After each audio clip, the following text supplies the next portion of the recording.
How far would you go to take a stand for history? Would you enter an insane asylum?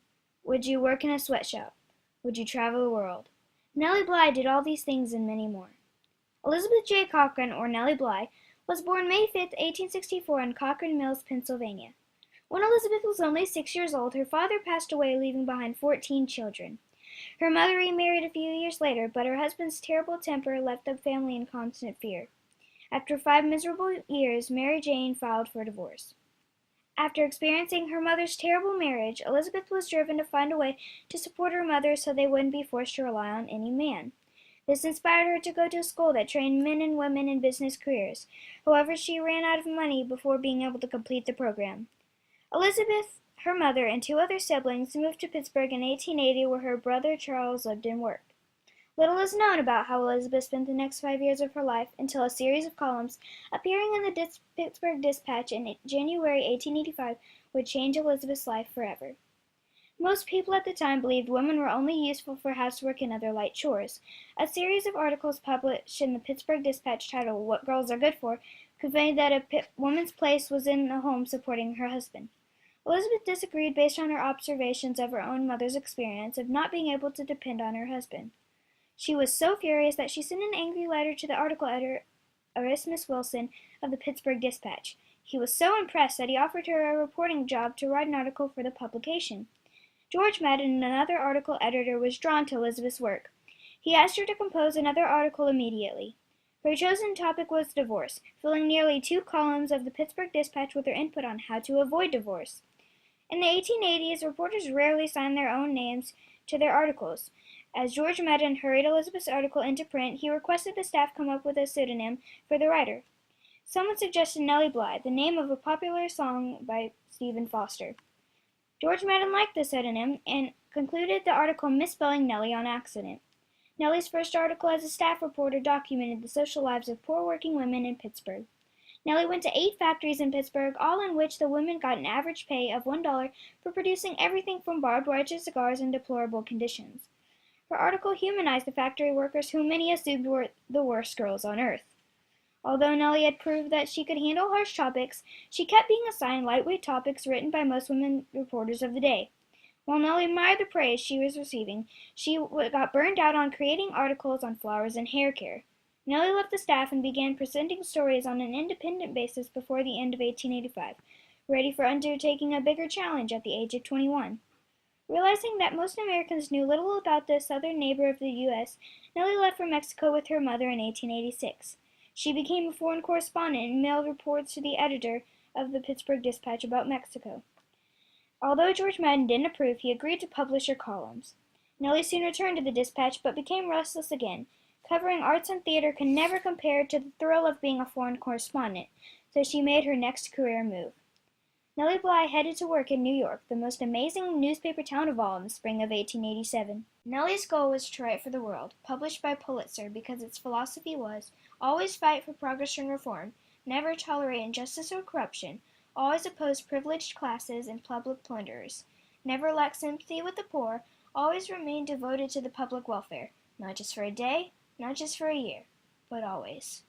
On September 22, 1887, Pulitzer challenged Nellie to a near-impossible writing assignment before he would hire her. The story they wanted to know was how the patients on Blackwell's insane asylum were treated and managed. Nellie accepted the challenge, not only to gain the job, but to help the most helpless of God's creatures, the insane. To get the true story of the asylum, Nellie rehearsed like she was preparing for an acting assignment.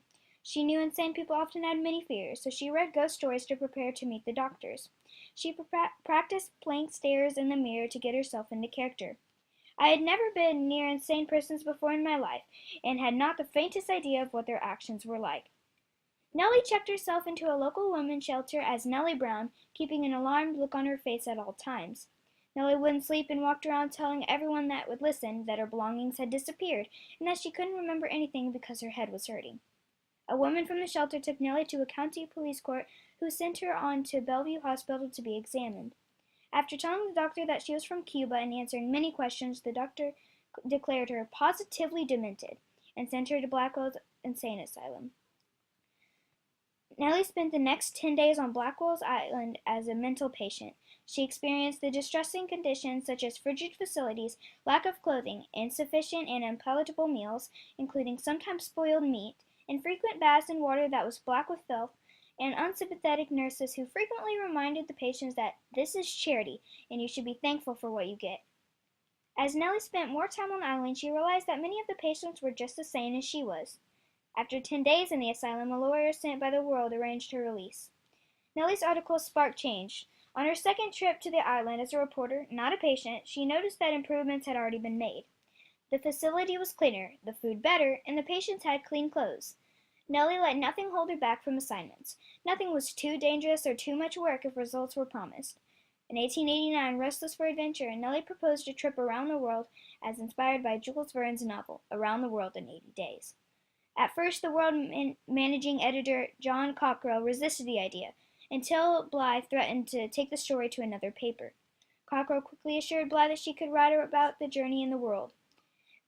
Bly circumnavigated the globe in 72 days, 6 hours, 11 minutes, and 14 seconds. 7+ days faster than Phileas Fogg, Jules Verne's fictional character. Nellie found herself quite famous after this amazing feat, but the World editors failed to reward her with a bonus or a raise, leaving Nellie bitter and angry and sparking her departure from the World for the next 3 years. After 3 years of fictional writing for the New York Family Story paper, Nellie was ready to write with a purpose again and rejoin the World as an investigative reporter, writing a large variety of articles. While many journalists reported from one side of the story, Nellie would try to report from all perspectives of the story. One example of this was the railroad strikes of 1894. Many reporters painted the workers as irresponsible and lawbreakers, but Nellie went behind the scenes and discovered that the workers only had tiny rundown houses, instead of the grandiose public buildings that were evident. Nellie wrote, I went to Chicago bitterly set against the strikers. From what I could tell, the inhabitants of the Pullman's model town had no reason to complain, and I intended to denounce them in my column. Before I had been there half a day, I became the bitterest striker of them all. When there were unions striking, she would write about the workers, not about the factory owners. Like, because there's one way, if you have a labor strike, there's one way to tell the story from the point of view of the factory workers who are upset because their workers went out on strike. But she chose to tell the story from the point of view of the workers who gave up their income in order to fight for better working conditions. So she really was taking a stand by saying, hey, we have to hear what the workers have to say, not just what the owners have to say. At age 30, Nellie married a millionaire, Richard Seaman, age 70. When he passed away in 1904, Bly inherited her own company, Ironclad Manufacturing. Nellie followed through with the convictions as she wrote as a journalist. She paid the women the same as men, provided health insurance to all, increased wages, and provided good working conditions. Nellie was not nearly the businesswoman as she was a reporter. In 1914, creditors sold the business in Nellie's house, and she traveled and wrote for a variety of publications for the next 8 years. Nellie Bly passed away in New York on January 27, 1922, at the age of 57. Arthur Brisbane, Nellie's boss at the Evening Journal, said, Nellie Bly was the best reporter in America. She takes with her from this earth many good deeds, never to be forgotten by those who had no friend but Nellie Bly. Nellie proved that women could do anything they wanted to, even men's work. She led the way for women of future generations. She initiated a new kind of immersive journalism.